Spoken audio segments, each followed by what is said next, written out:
kung ano yung pinagdaanan niya para mabuo kaming 5. Maraming na-consider for the roles. Pero siguro talagang si Lord yung nag-orchestrate na kami yung mabuo. Kasi ang hirap po ng mga schedule din namin.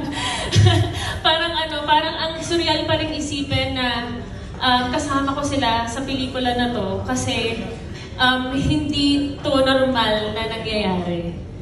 Na kaming 5 po ay magkasama-sama. Siguro ng mga bata pa kami, yan, sila Ravers. Kumbaga parang si RC, matagal ko na siyang kakilala pero ngayon lang tayo nagkasama sa pelikula. Si Matt, nakatrabaho ko na rin pero sa pelikula.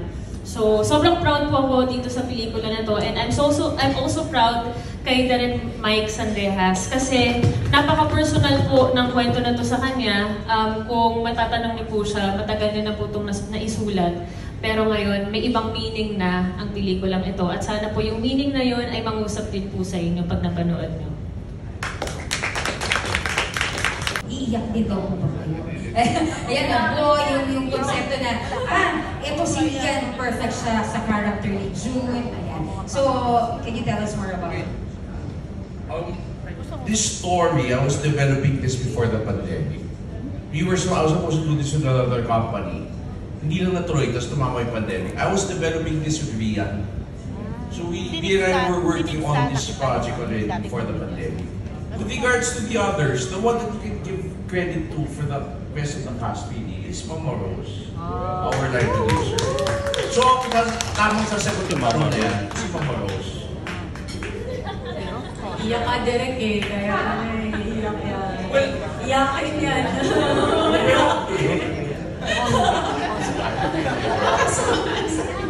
Not tonight. Tignan nga natin. Siguro, the way I understand the story of how I got to know them. Kasi nung we had a little party looking for sparkle talents, that musical talent. So, dinala ni Tracy madaming singers. And I was saying, I need somebody who can play the guitar. So, nangyari, nag-CR ako. Habang nandun ako sa CR, kami narinig ako kumakanta. Sabi ko, Steve, galing na. Paglabas ko, si Matt Lozano. Tapos sabi ko, uwi na, may nanalo na.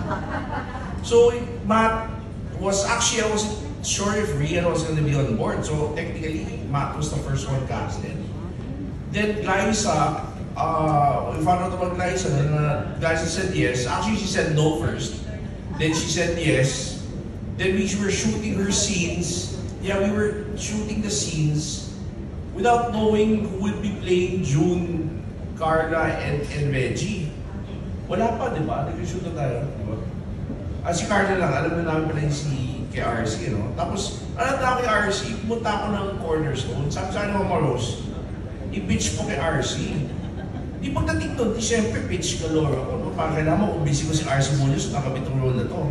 Nung natapos yung pitch ko, lahat na ginawa ko, sabi ni RC, okay na direct, tinagapon na to. Eh, no, pala eh. Nagpapitch-pitch pa ako, no? Then I found out Rian was on board, and I was so happy because originally this was us. So then I met River on the set already, because si Mama Rose ngayong nakapagkasa kanya, and we hit it off really well. And these kids, you know, they're my Avengers. You know? This is how it feels to make the Avengers. It's a wonderful cast, and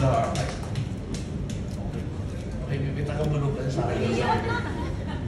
So, but honestly, some of you know me from the indie scene. This is my first mainstream film. This is my first media ko. Hindi mo na nung sa indie, so medyo kinakaban ako. And having worked with this wonderful cast, you know, I feel very close to them. I hope that I will be this close. I told them, 20 years from now, let's do a reunion. Because this was such a special film. It's kind of like the Sound of Music. Every so often, we see each other and remember what you did. And of course, I don't know if it's a spoiler, I'm already planning part 2.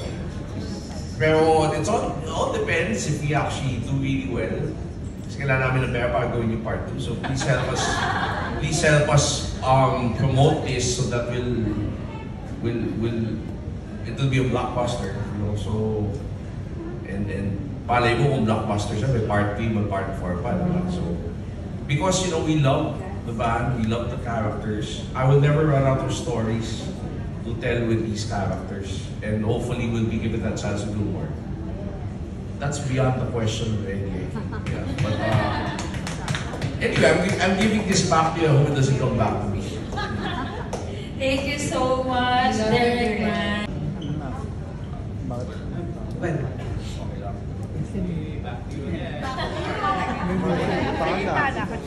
okay, yung Sinagtala Productions, kasi they're a new company. So they asked me, ano yung magandang pangalan ng production company? Pero ba Sinagtala na rin? Ako, hindi ko nag-iisip. Sige, why not? Kaso nga, they realize Sinagtala Productions presents Sinagtala.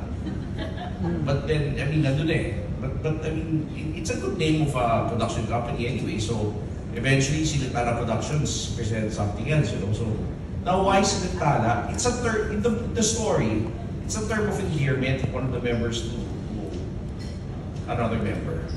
You'll find that out when you watch the film. Now, what personally, why did I call it Sinagtala? I like light references. I don't know if you're familiar with my earlier work. I did the film about the Dawn.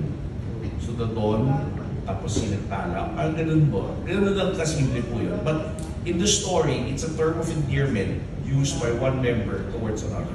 And you'll find that out. And it's a very significant piece of information in the movie. Yun po yung sagot.